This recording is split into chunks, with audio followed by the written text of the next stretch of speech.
Hola, buenas tardes tengan todos ustedes.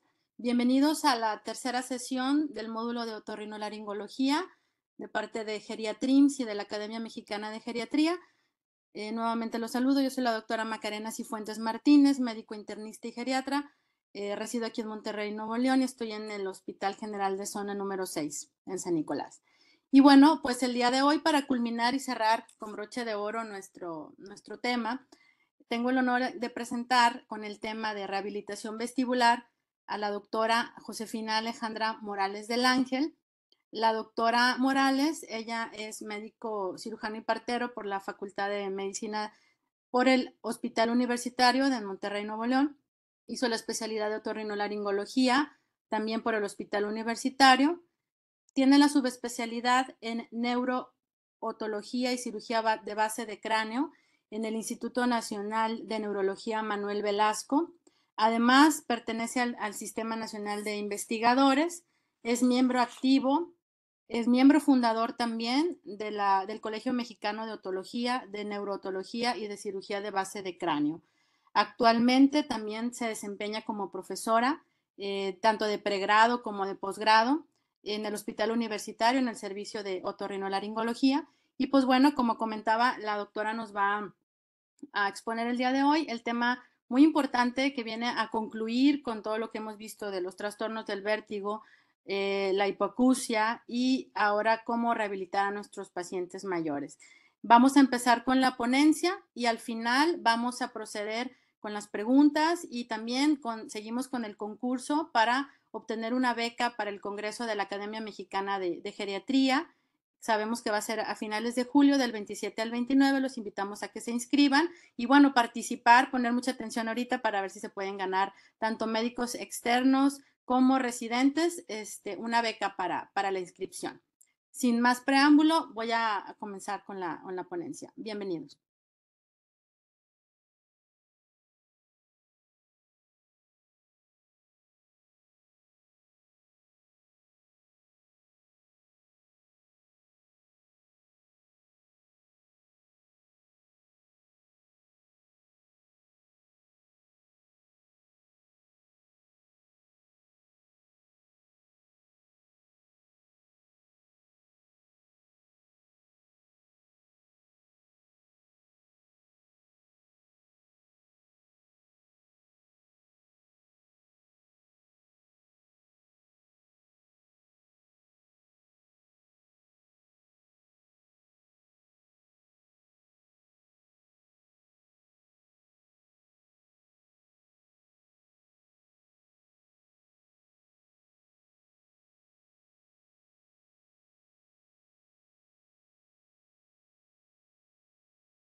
Hola, buenas tardes. Yo soy la doctora Josefina Alejandra Morales del Ángel y el día de hoy voy a hablar del tema que se llama terapia de rehabilitación vestibular.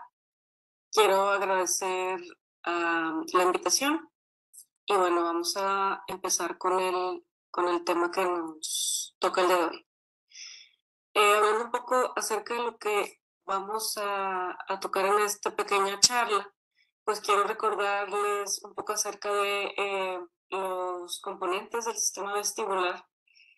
Vamos a hablar acerca de la presbivestibulopatía y cuáles son los diagnósticos diferenciales para poder eh, saber cuándo indicar una terapia de rehabilitación y qué tipo de terapia, que es el siguiente objetivo en esta plática. Y vamos a revisar algunos artículos, revisiones sistemáticas y ensayos clínicos para poder llegar a alguna conclusión que nos sirva a todos, ¿ok? Entonces, recordando un poco del sistema vestibular, pues bueno, es principalmente el oído interno. El oído interno tiene un laberinto posterior, que es la parte del equilibrio, que es órganos, los tres conductos semicirculares de cada lado, el utrículo y el sáculo, como viene aquí en esta imagen. Y en la parte anterior, pues bueno, está la cóclea, que ahorita no es el tema de esta plática. Entonces nos vamos a centrar en recordar un poco los conductos semicirculares. hay líquido en el interior con diferentes células, diferentes concentraciones de sodio y de potasio también. Entonces, estos conductos semicirculares principalmente nos van a ayudar a nosotros para la postura y los movimientos cefálicos. De tal manera que si yo giro la cabeza a la derecha, el conducto semicircular lateral se va, digamos, como a prender y se va a mover la endolinfa y entonces mis ojos siempre van a ver hacia el centro. Si yo giro la cabeza hacia el otro lado, va a pasar exactamente lo mismo. Así también con los semicirculares posterior y superior. Entonces, también nos van a ayudar los otros dos órganos, que es el utrículo y el sáculo, para tratar de medir o de definir la gravedad. Y la aceleración lineal, por ejemplo, cuando vamos en un vehículo o nos subimos a un elevador.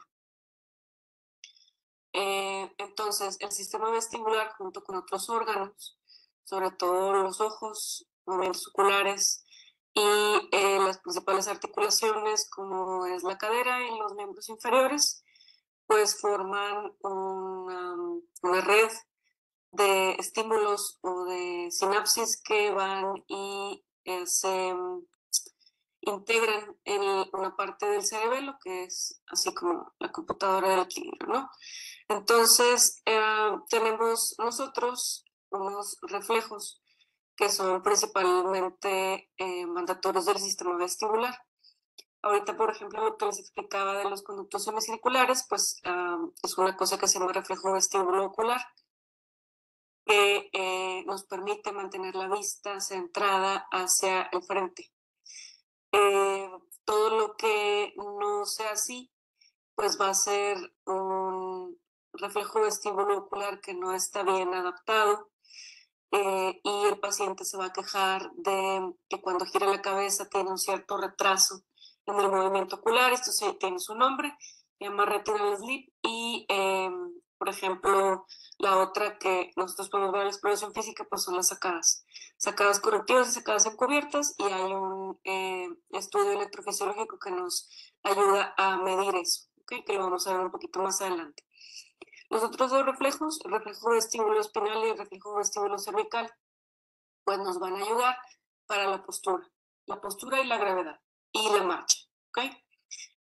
Tenemos nosotros otro reflejo, bueno, que aquí viene mencionado, que es el vestíbulo cervical, que también lo podemos graficar.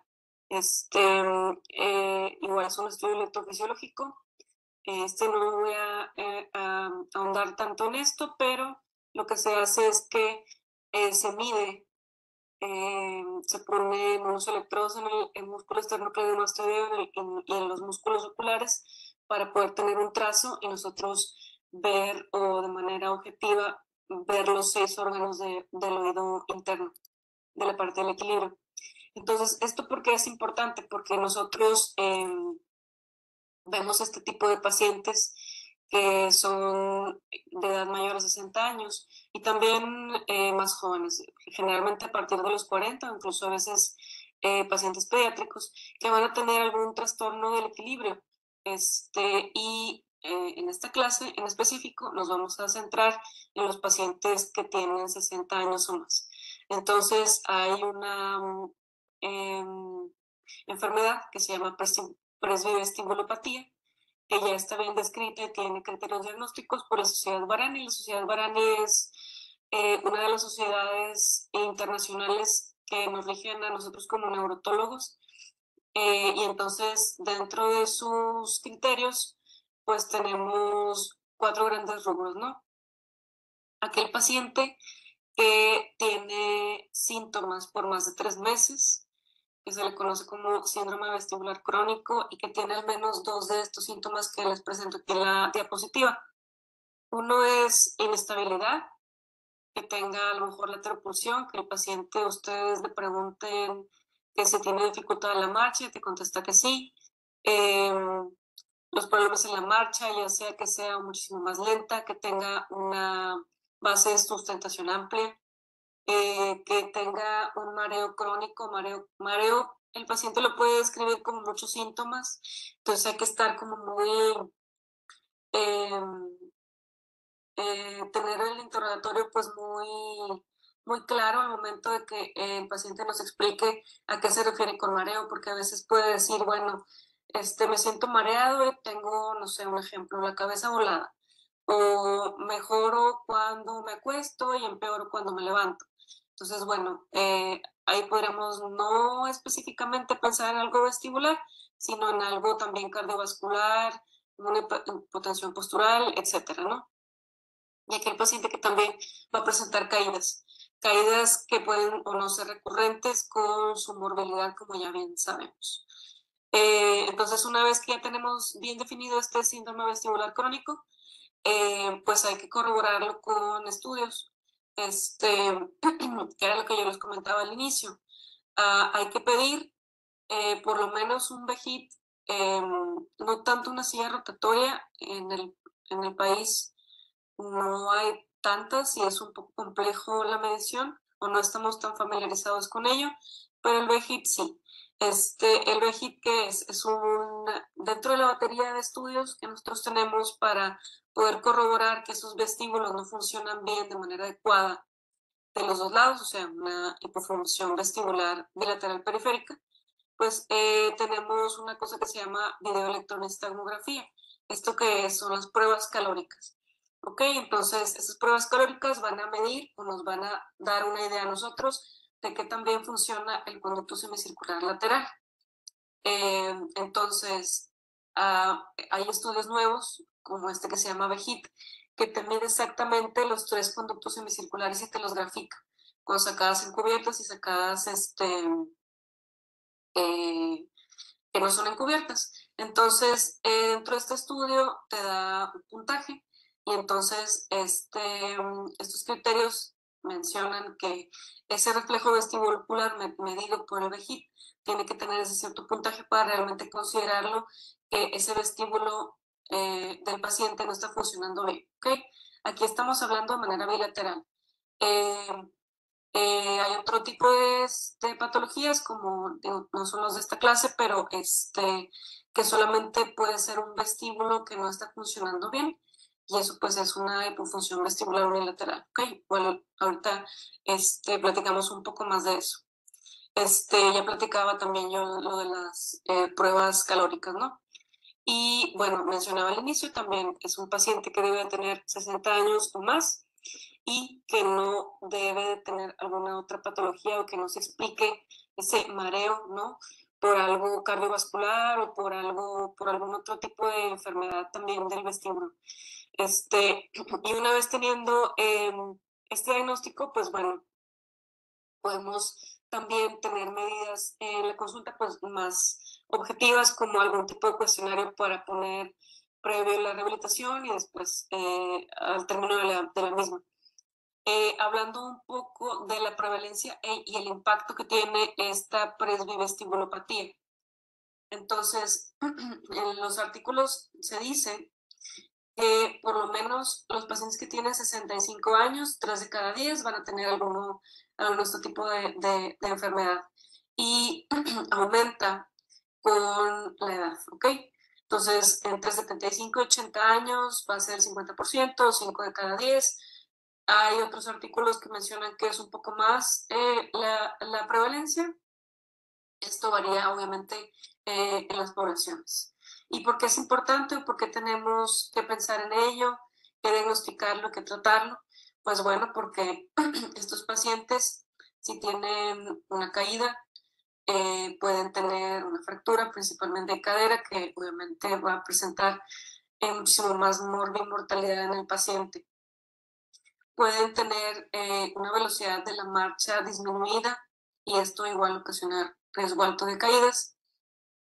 Y no solamente es bueno, me mareo y ya, sino también interviene, ya está bien descrito también con la audición, en la cognición, principalmente en la espacial. Entonces son pacientes que empiezan a batallar también con la memoria, empiezan a batallar para calcular, sobre todo visoespacial, entonces no calculan, no miden bien y pueden tener también, pues, más predisposición a tener algún tipo de caída, ¿no? Y Y también, por ejemplo, pacientes que llegan a la consulta y te dicen, doctora, es que ya no me puedo acostar en la cama porque al momento de que yo giro me mareo y entonces prefiero dormir en un reposito. Entonces, tienen dificultad para llevar a cabo actividades diarias muy básicas, como tener una buena noche de sueño, descansar, como cambiarse. Y son personas que también tienden a aislarse porque como se sienten mareadas, pues ya no quieren salir, ya no quieren participar en actividades sociales, incluso familiares. Y bueno, también con las morbilidades de ansiedad y depresión que puedan también tener. Entonces, algunos artículos nos hablan de que el proceso del envejecimiento pues lleva de la mano una pérdida vestibular bilateral que va a ser progresiva. Y por eso me gustó o quise ponerle los criterios diagnósticos al inicio. Y estas son otras de las enfermedades que puede tener el paciente que hay que descartar antes de decirle que tiene una presbivestibulopatía, ¿ok? Entonces, algunas causas vestibulares son el nivel posicional paroxístico benigno. Y bueno, de la exploración física, pues se puede diagnosticar con un Dix-Hallpike en la consulta. Y también la presbi, bueno, no la presbi, sino la vestibulopatía unilateral, que era lo que les comentaba ahorita, como por ejemplo una neuritis vestibular que no se compensa, llega a esa compensación vestibular y el paciente se va a sentir mareado. Y algunas otras, como también platicaba ya previamente, el mareo ortostático, ¿no? O la hipotensión ortostática y aquellos síntomas o síndromes que también puede verse una causa del sistema nervioso central, como hidrocéfalo normotenso o incluso supresión de medicamentos vestibulares también. Hay pacientes que llegan también a la consulta que mencionan y que dicen, bueno, es que yo tengo alrededor de unos 10 años tomando, no sé, por poner un ejemplo, cinnarizina. Entonces esto obviamente va a marear más al paciente porque va a evitar que tenga un proceso de compensación vestibular adecuada. Y bueno, es como un ciclo vicioso, ¿no? Y bueno, intoxicaciones, por hablar de alguna, eh, es aquellos pacientes que por alguna situación van a consulta y les indican, igual por poner un ejemplo, bueno, gentamicina intramuscular por 7 días, ¿no? Entonces llegan a la consulta con imposibilidad en la marcha y si a eso le añadimos que es un paciente que tiene 60 y más, pues entonces hay que trabajar mucho en la parte de rehabilitación vestibular, ¿no? Hablando un poco de rehabilitación, bueno, les voy a proponer diversos tipos de rehabilitación, dependiendo de lo que queramos reeducar en el paciente y también del diagnóstico. Entonces, principalmente son estrategias que se basan en el diagnóstico, ¿no? Entonces, yo ya tengo, por ejemplo, un paciente que tiene una hipofunción vestibular unilateral, que fue de inicio súbito. Entonces, yo le voy a indicar ejercicios, no sé, de adaptación. ¿Adaptación qué es? Es la facilidad del sistema nervioso central que tiene para realizar, es la plasticidad neuronal, y esto siempre va a ser mejor que aquellos ejercicios de repetición que son, que exponen al paciente al estímulo de mareo, y que se llaman de habituación, que son los que se indican con más frecuencia y no siempre funcionan, ¿ok? Porque ellos también de sustitución, que son para algunas patologías muy específicas. Entonces, siempre en el paciente lo mejor va a ser la plasticidad neuronal. Obviamente, a veces es difícil porque son pacientes que se niegan a iniciar movimiento a etapas tempranas, pero bueno, esto igual también es mucha educación en el paciente.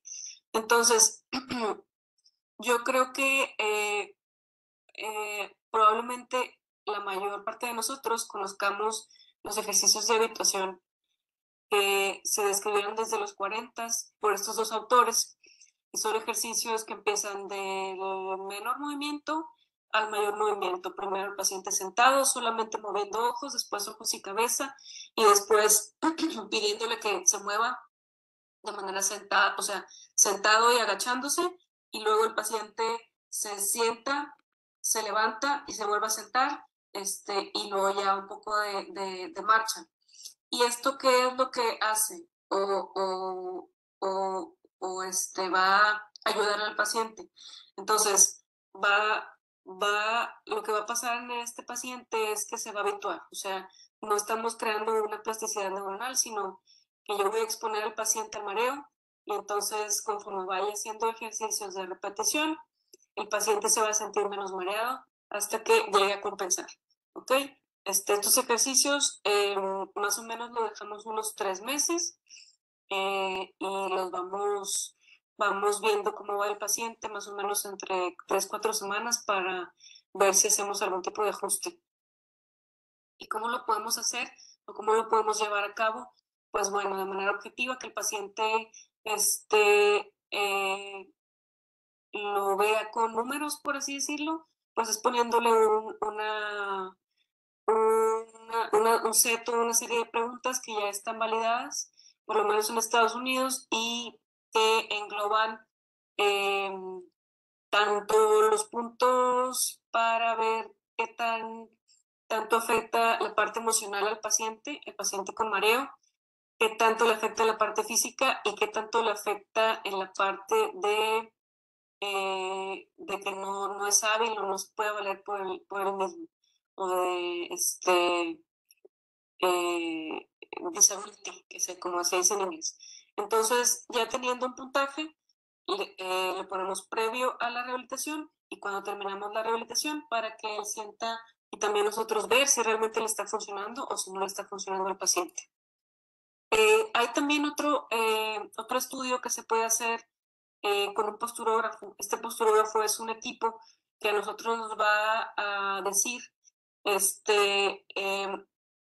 qué tanto interviene la parte vestibular, qué tanto interviene la parte visual y qué tanto interviene la parte de estímulo somatosensorial o las articulaciones. Entonces es un estudio con varias condiciones y entonces esa es una como balanza que se va moviendo conforme cambian las condiciones y entonces te crean unas gráficas, ¿no? Y entonces este estudio nos ayuda a nosotros a saber diferenciar si realmente es un paciente que tiene mucho problema vestibular y hay que trabajar mucho en la rehabilitación o si es un problema más visual, ¿no? Hay pacientes que fijan mucho la vista porque no están bien compensados y entonces le quitas tú la parte visual y se siente peor, ¿no? También hay estrategias para cadera que también nos ayudan con el balance y entonces esto es un estudio que se puede hacer como diagnóstico, pero también se puede utilizar como tratamiento. Hay terapias de rehabilitación vestibular que comparan la terapia solo en casa con ejercicios y la terapia en un consultorio con posturografía y les va un poco mejor a los pacientes que están en consultorio con posturografía. Sin embargo, esto no es un equipo que tengamos mucho al alcance. Entonces, pues bueno, es solo para cierto tipo, por ejemplo, de población. ¿Ok? Entonces, aquí tenemos, o les muestro por lo menos diversos estudios que se me hicieron interesantes y vamos a platicar un poco de ellos, ¿no? Y a fin de cuentas terminamos como conclusión. Entonces, son, como les mencionaba al inicio, revisiones sistemáticas, estudios randomizados. Y empezamos por que nos habla de ejercicios en casa por 3 semanas comparado con ejercicios en casa, pero también ayudándolo con la posturografía. Entonces, este autor describió estos ejercicios en el 97 y bueno, que definitivamente es mejor a que no rehabilitar a los pacientes. Entonces, por ejemplo, en esta figura empieza, que se parecen a los de habituación que les mencioné hace rato. Son movimientos de cabeza, movimientos de ojos y lateralidad de la cabeza, ¿no? Y principalmente fijar la vista hacia un punto fijo al frente. Este segundo ejercicio es que el paciente se coloque muy cerca de una pared para que pueda hacer también este tipo de ejercicios. Te dice más o menos cuánto en cada postura por cuántos segundos, primero con ojos abiertos, y acuérdense que es importante quitar la fijación visual, y luego con ojos cerrados.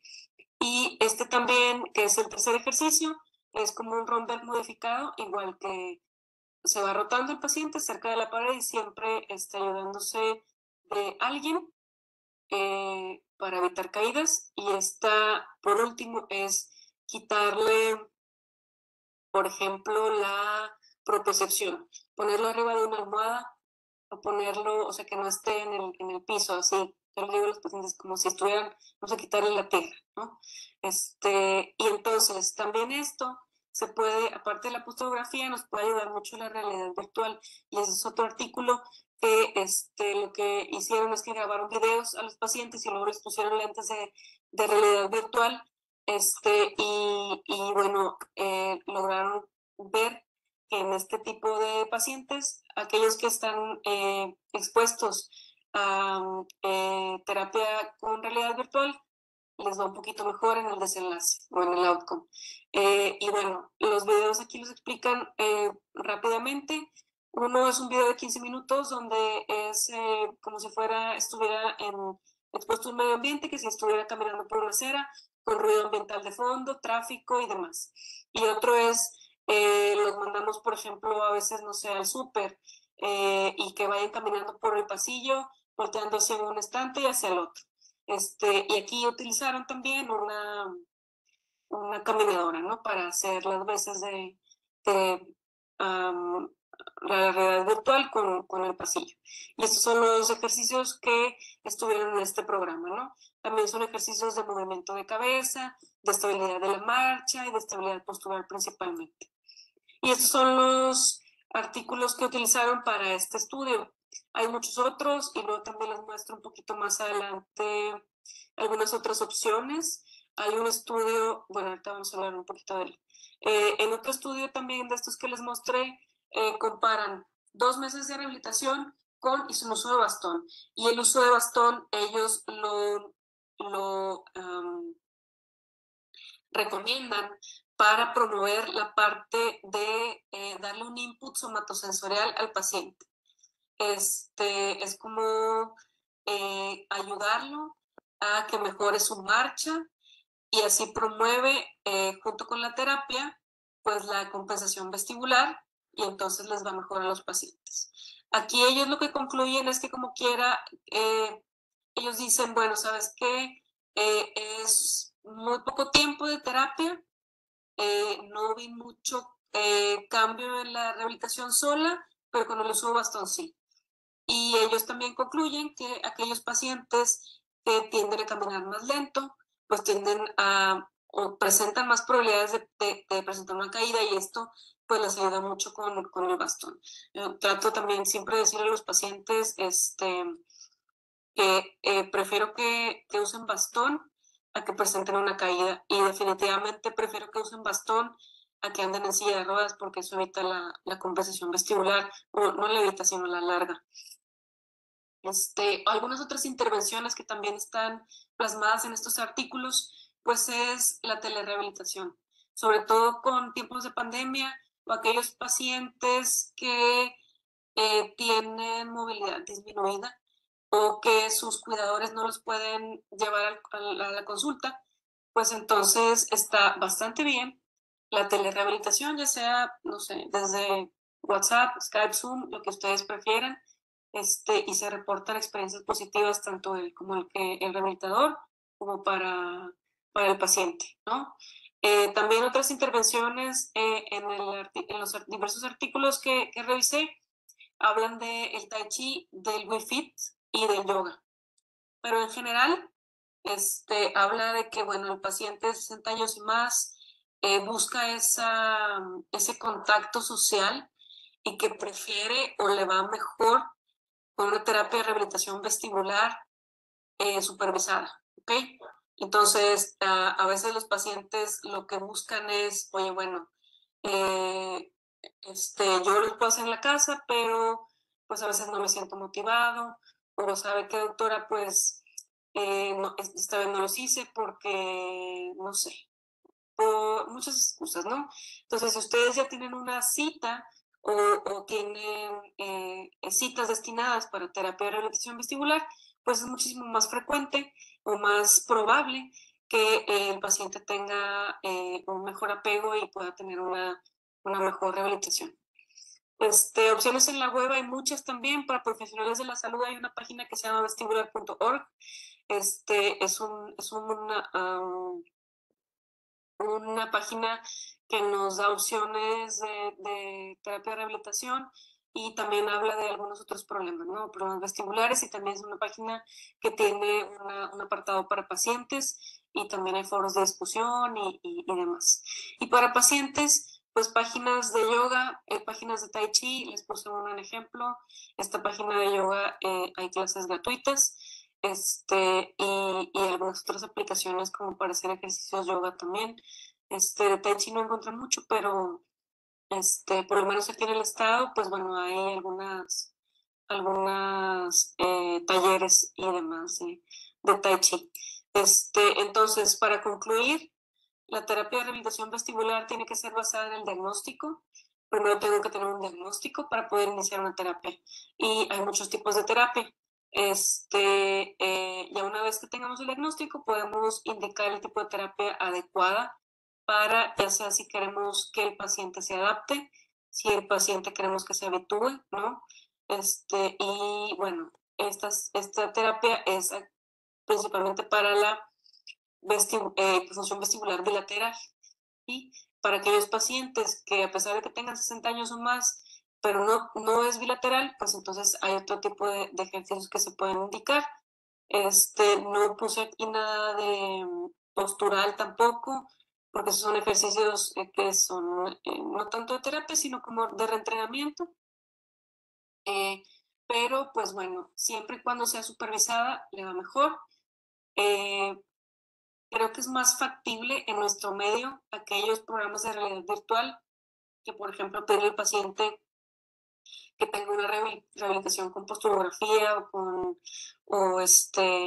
algunos otros programas, ¿no? Entonces, bueno, pues gracias. Les dejo mi correo electrónico para cualquier duda, pregunta, comentario, sugerencia, y mi Instagram también. Y bueno, esta es una postal del hospital donde yo trabajo en la institución. Y pues bueno, muchas gracias. Y pues que tengan buen día. Y aquí estamos en contacto. Gracias.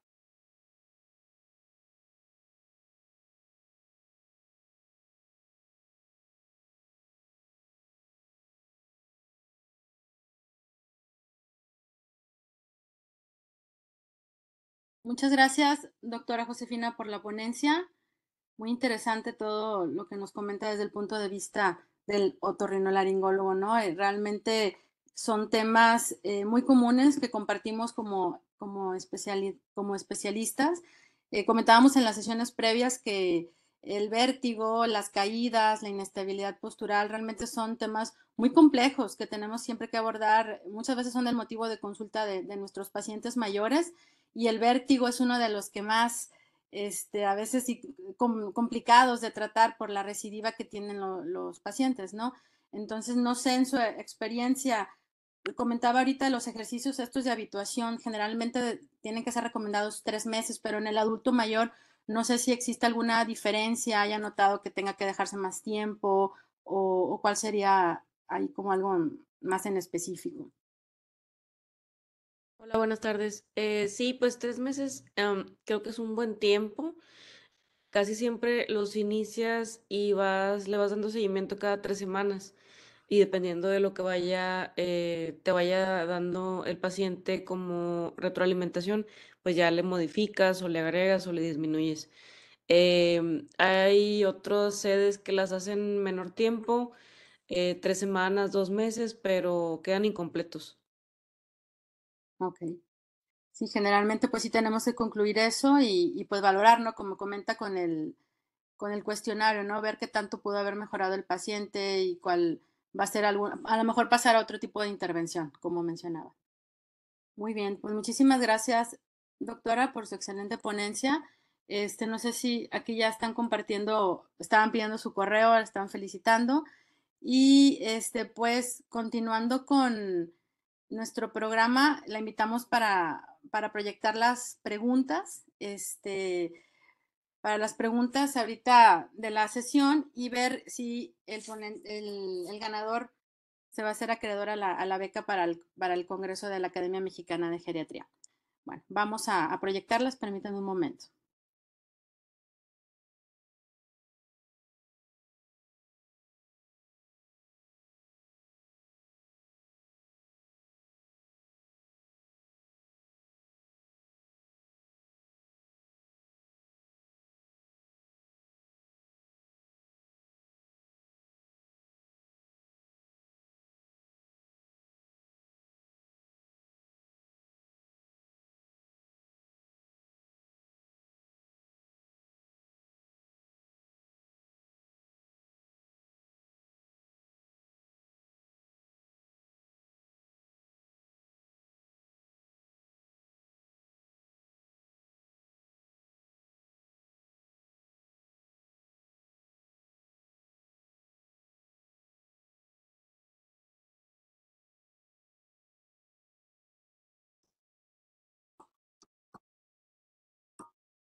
Ya nada más que se unan un poco más y comenzamos.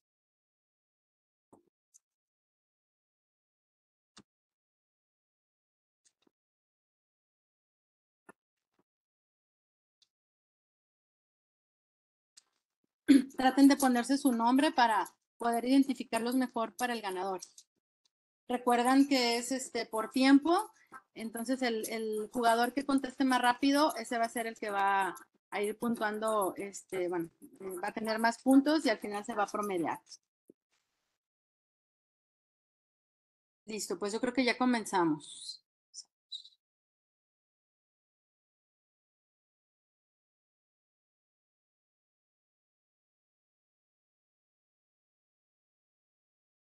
Comenzamos con la pregunta número 1. ¿Cuál no es un criterio para diagnóstico de presbivestibulopatía? Edad mayor a 65 años, hiporreflexia vestibular bilateral, síndrome vestibular crónico o síndrome de Meniere. ¿Listo? ¿Todos listos? Listo. Ok. No sé si quiere hacer algún comentario, doctor.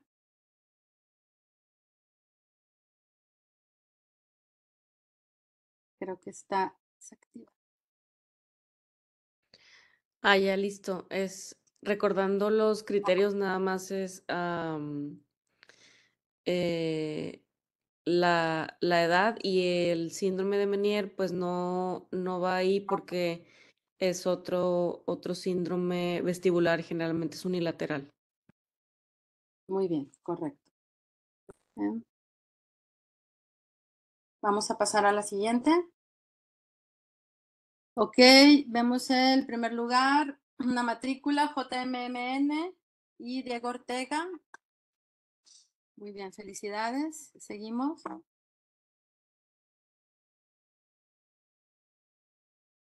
Pregunta número 2. La TRV de adaptación tiene su principio en la plasticidad neuronal, en el núcleo intersticial de Cajal, la teoría de la compensación vestibular y el ejercicio de Brandt-Daroff.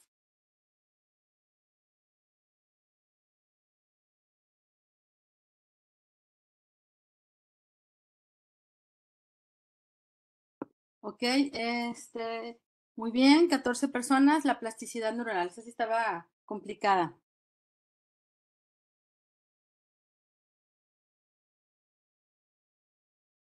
Teniendo aquí un problemita con el audio.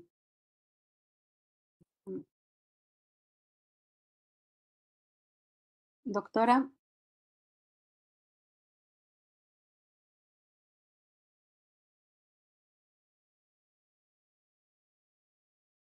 voy a pasar a la siguiente. Aquí también, no, entra primer lugar, Noé Sejudo y en segundo lugar, JMMN y también Diego Ortega. Muy bien. Ok, listo, vamos a pasar a la tercera.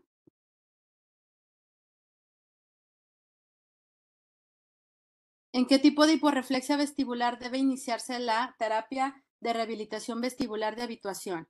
¿En qué tipo de hiporreflexia? Hiporreflexia vestibular bilateral, síndrome de Dandy, uso y abuso de gentamicina o hiporreflexia vestibular unilateral.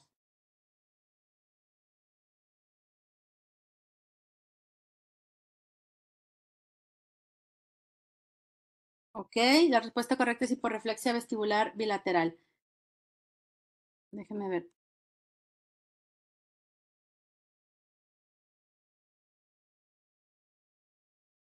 Doctora, ¿ahí puede hablar?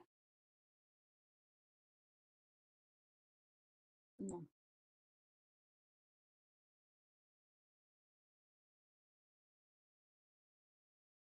A ver, ahí creo que ahí sí ya la. Así ya, gracias. Recordando que los ejercicios de habituación son para una hipofunción unilateral, como por ejemplo el síndrome de Meniere. Si tenemos una bilateral, como es el caso de los pacientes de 60 y más con presbivestibulopatía, hay que iniciar otro tipo de ejercicios. Ok. Bueno, vamos a continuar.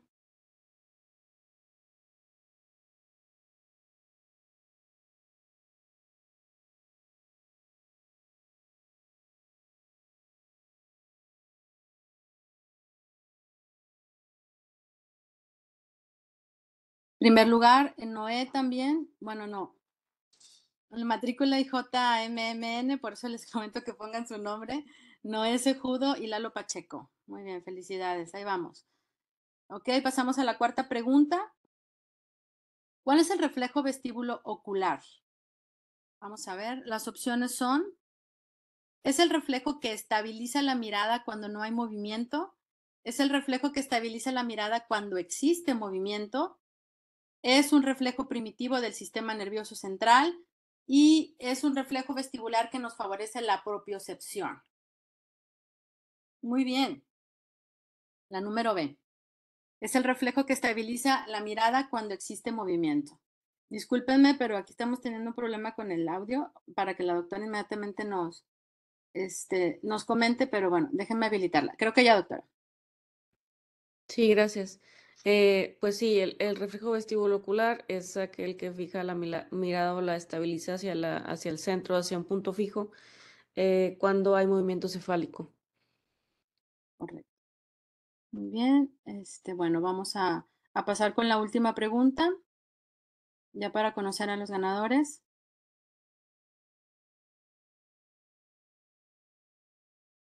Igual, pues va ganando JMMN, ahora entró Arturo y Noé también entra ahí, sigue entre el segundo y el tercero. Pregunta número 5, ya para terminar. Diagnóstico diferencial neurológico de la presbivestibulopatía. Síndrome de dehiscencia de conducto semicircular superior, fístula perilinfática, fístula dural o ataxia de sistemas múltiples. Preguntas difíciles. Vamos a ver.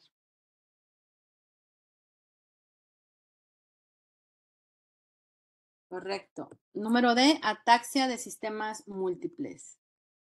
Este,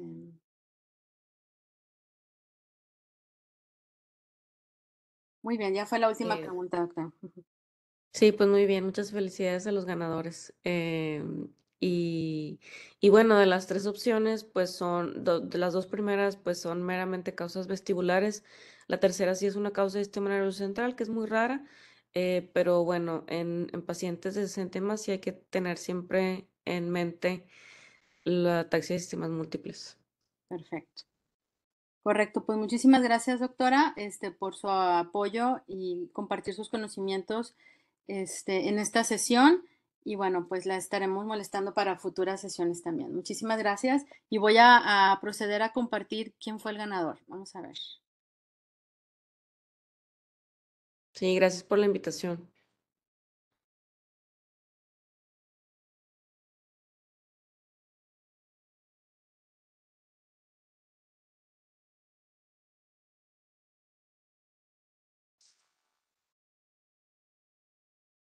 Bueno, a ver aquí, de acuerdo al programa fue Yuridio Campo Gómez con 236 puntos y JMMN con 234 puntos. Les voy a pedir que se pongan en contacto con nosotros para coordinarnos y ver lo de la beca para el Congreso, para el Congreso de la Academia Mexicana de Geriatría. Muchísimas felicidades. Y bueno, recordarles, acompañarnos al próximo módulo que vamos a empezar la próxima semana. Va a ser el módulo de urología, andrología.